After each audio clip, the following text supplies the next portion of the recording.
Well, I know we did get to talking about sandwich cutting. I think in our grilled cheese episode, we made the internet happy because they love it when we argue over sandwich cutting and how Mm. wrong everybody but me is.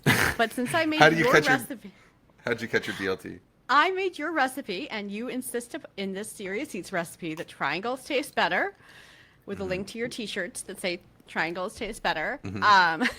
So I cut it in triangles, Mm-hmm. but I don't feel it was better as a triangle. I didn't feel like it was worse as a triangle, but I still don't agree. You wanted did you I want don't like pure those corners. rectangle? You want I pure don't like rectangle? that sharp angle. I think the Wow. shredders just fell out.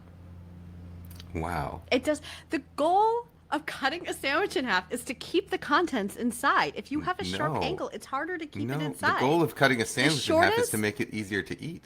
No, it's the shortest way across. I think of it as like Mm-mm-mm. packing it up to put in a kid's school lunchbox. So it's the shortest way across. No, So you some can okay. keep the most Yes, stuff inside. I get cutting a sandwich into rectangles so you can fit it into a school lunchbox. I do that also, but the reason you should cut a sandwich into triangle is for ease of entry. It's so that you can shove as much sandwich into your mouth at once as possible because the That's triangle only shape true just of the fits first over. bite. The rest of them are more obtuse. No, than but you get any- you wait. But you get four. You get four of those first bites. And then And you if you just got and a if blobby middle. and if you plan it correctly, if you plan your bites correctly, you can get some of those bites to then create new triangles new points that you could bite into.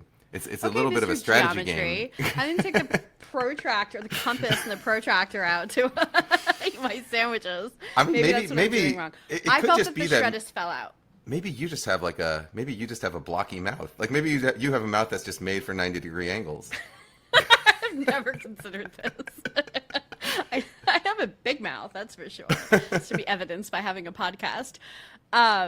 So I did cut it into triangles because I was directed to by Kenji, but I still felt that it wasn't better. I will say that you're starting to sway me a little bit, at least on dipping in tomato soup. When we did that episode, I could see why the pokey corner would be good for tomato soup. But I feel like I am trying to keep the stuff inside the sandwich halves, and if those angles are too sharp, it just falls out. I had a lot of stuff left on the plate. I had to scoop it up.